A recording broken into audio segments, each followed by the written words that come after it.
Alright guys, last month nag-update tayo ng mga consoles nila. Wala silang Steam. So, ito na ulit si Lendel, yung seller na nakausap natin dati. So, ano yung update natin dito ngayon, Andre? Okay, so update tayo dun sa pricing muna ng ating mga units. Medyo nagbaba tayo dito sa ating mga Nintendo Switch OLED, sa ating mga version 2, tsaka sa mga version 1, and then even yung light natin, bumagsak na rin ang price. So, range estimation natin sa mga Switch Lite natin na brand new is nasa 8,000 pataas.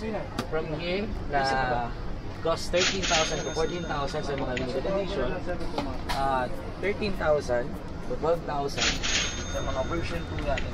Okay. When it comes sa OLED naman, meron tayong 15,000 sa brand new up to 15,500 depende sa package, sa bundle ng games. Sa mga limited editions natin like OLED na Zelda Edition, Pokemon Edition, and Splatoon Edition, nasa range tayo ng 16,000. Isa ba dyan sa mga Switch nyo, may special ba? Special sa mga Switch natin. Sa ngayon kasi, ang pinaka-hype dito is itong mga limited edition natin, yung Zelda Edition at itong Pokemon Edition. Yes, kasi ang kanilang mga Joy-Cons and accessories hindi mo mabibili ng separate accessories. Talagang kung ano yung version na yun, dun at dun lang siya. And ayun, meron na tayong mga na units. So, isa yun sa mga ano natin, ways natin para makatipid tayo ng mga games. So nasa magkano yun? Average tayo ng 11,000 sa mga second hand units sa Switch Lite. Pataas dito sa ating OLED type, nasa 21,000 to 22,000. Depende sa memory card at sa dami ng games na ilalagay. Okay. Lahat naman yun, di ba? Pagdating pa lang sa Switch yun, wala pa tayo sa PlayStation.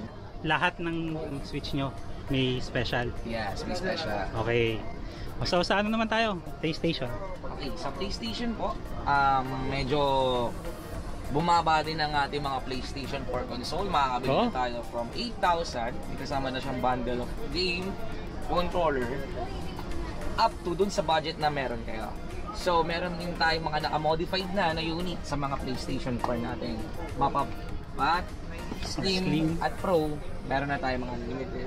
Dami nyo laging PS4 no? Oo, kasi ngayon nasa almost 100 plus na gawa nga ng PlayStation 5. So, speaking of PS5, ito na po sa PS5 natin.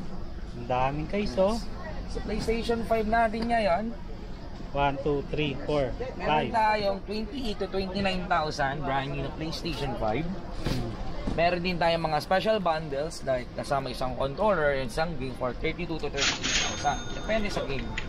Then, aside ba dahil, so sa mga second hand natin na unit, medyo hindi tayo gumalaw ng price dahil mataas pa rin natin nakukuha sa mga ibang sellers yung kanyang second hand. So, by the way, meron din tayong ilalabas na bagong edition na ating PlayStation 5, yung Spider-Man edition. Until now, wala pang price yun. So, siguro October 20 ata ang release. Pre-order. Yan guys 29 na lang 29 tayo. lang yan. 28 to 29. 29 na lang. Punta tayo sa Steam Deck siguro. Yung Steam Deck, may mga nagtatanong. Kasi, sa ngayon kasi ito ang Steam Deck natin ang pinakamataas ang demand. Ang Steam Deck natin ang may pinakamataas na demand ngayon. Average natin dito is 512 to 1 tera. Nasa 30,000 to 33,000. Modified, meron din tayong naka-dual boot na ng Windows at saka SteamOS. So ito yung Steam Deck. Okay. Ang laki talaga no. Ito yung Pang Steam PC na natin. talaga. Yes, actually, para siyang portable talaga na PC. Ayan, pwede mo siyang kabitan ng keyboard and mouse as well, and pwede mo siyang i-connect sa monitor and TV. So imagine na yung portability niya as handheld, pati yung gaming niya is parang kang naglalakad na PC talaga. PC talaga siya. Yes, 30,000. So ano yung OS niyan? Naka-Windows ba siya o ano? Meron tayong naka-Windows na, meron din tayo naka-SteamOS lang. Nakahiwalay? So, nakahiwalay separate. lang. Pwedeng mag-hatis din sila. No? Kapag ganun ang sistema, kailangan mas lakihan natin yung memory card. So kung ikaw ay naka-256 or 512, siguro kuwamit yun ng 1 tera para mas maraming games na yung mailagay. Ano yung mas may re-recommend ko sa customer? Okay, pagdating sa customer, kung kung maglalaro sila ng mga Windows, kasi maganda magkaroon ng Android games na. Mas marami kasi tayong platforms dito. So mas maganda ipa-Windows natin o ipa-dual boot natin yung unit natin para mas marami tayong games na pwedeng malaro. And when it comes naman sa variation, sa 64, 256 and 512 gig variant, better kung mag-dual boot tayo, kunin natin is yung mga galing sa 512 gig para mas mabilis yung kanyang RAM, mas mabilis.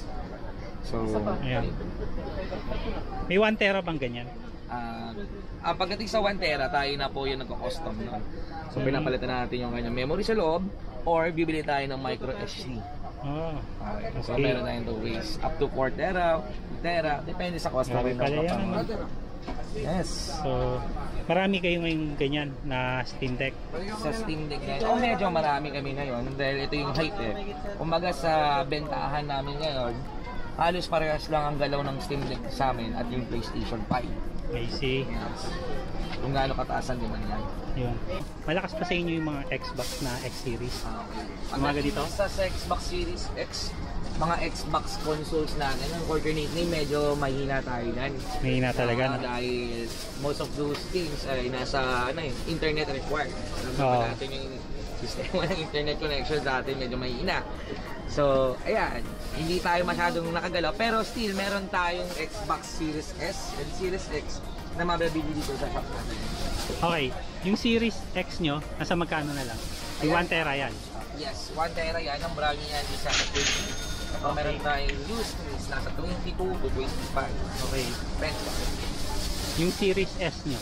Series S natin ngayon is nasa 10,000 to 12,000 ang ating used. And ang brand niya is naglalaro sa 16 to 17,000. Ayun. So, may mga accessories naman kayo lahat, no? So, nakikita ko, ito. Meron kayo to para sa PS4. Sa PlayStation 4. Tapos, ito, may ano pa, PSVR sila guys. So, Sa PlayStation VR natin. brand new yan. Brand new, second hand. Meron tayong second hand, meron din tayong mga brand new na stocks. Ay, brand new. Ito, second hand to. I assume. Ito, nasa 10 to 12,000. Depende pa rin yan sa packages. Either meron tayong move, camera, and whatsoever.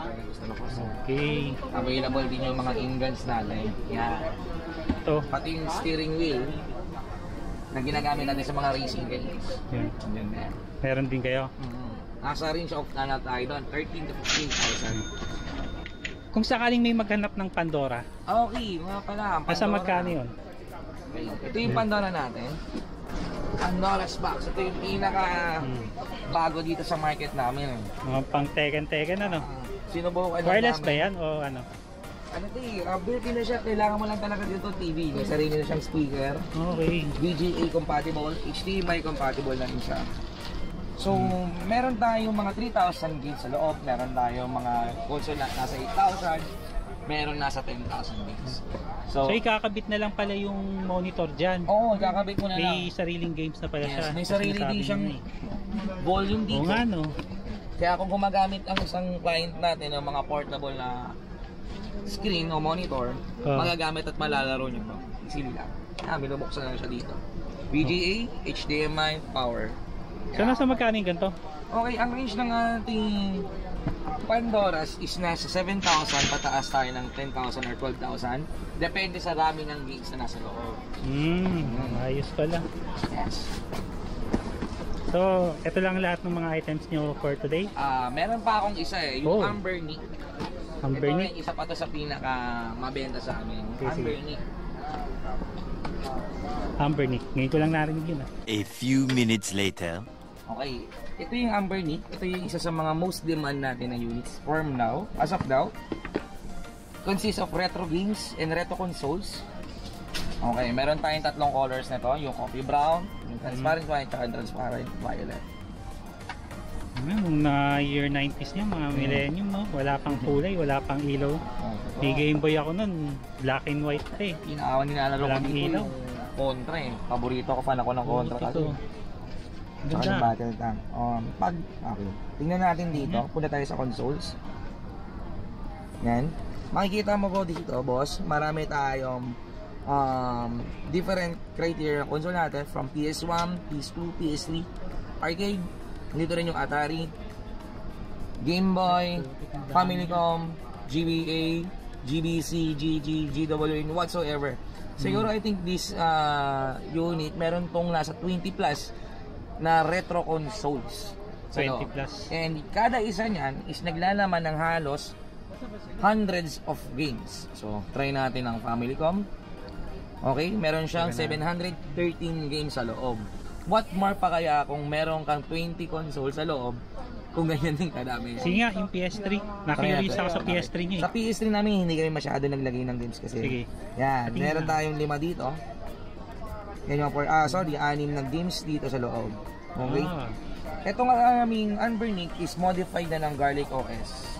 So, mas dumami na yung kanyang game retro console sa loob. Ayan guys, so may L1, L2, R1, R2 pa sa likod. So, sa 5,000 games. Naglalaro ang ating price ng Anbernic sa 4,000, 6,000. Depende sa 46,000. memory card. Mas malaking memory card, mas maraming games. Sulit siya guys, 4 to 6,000. Ay, yung 6,000 ninyo, mas malaki ba ang memory nun? Yes, modified yun. Naka-modify na rin. Okay.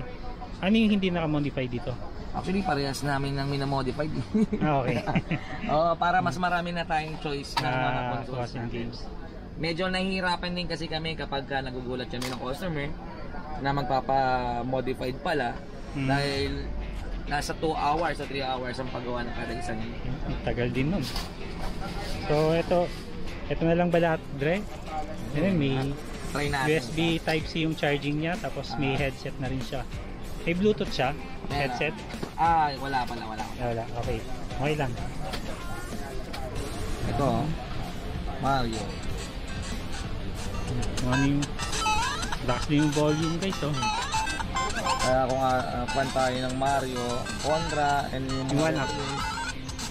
Sa mga retro games, sa mga batang 90s dyan, pwede to sa inyo guys kung namimiss nyo yung mga retro games.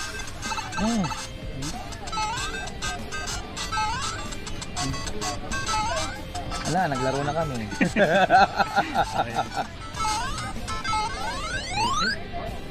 Medyo nagpa-practice pa ako eh. Ganda. Sing andun. Titi. 6,000 lang po para sa inyo sir. Binablog lang din namin eh. Okay. Nasa 6,000 Maganda siya, ang dami niyang games kuya. Ngayon ko nga lang dinalaman to eh. Anbernic. Ha? Titingnan mo lang. Kasi ako dito sir. Medyo naantala lang yan namin, may customer na si sir. Teka, patest ako ng Anbernic muna. Natuwa ako dito talaga sa Anbernic guys. Yan. Ito yung sinasabi niya, PS1, PS2, PS3. May mga games na pang arcade, Atari. Yung mga, ito siguro yung Atari pang 80s to. Family computer, FB. Hindi ko alam kung ano yung FB. May Game Boy Advance, Game Boy Color. Sulit to guys. Promise. Ito PS, yung maliit pa, PS1 na maliit. Pico, hindi ko na naintigil. Coke, hindi ko na alam yan.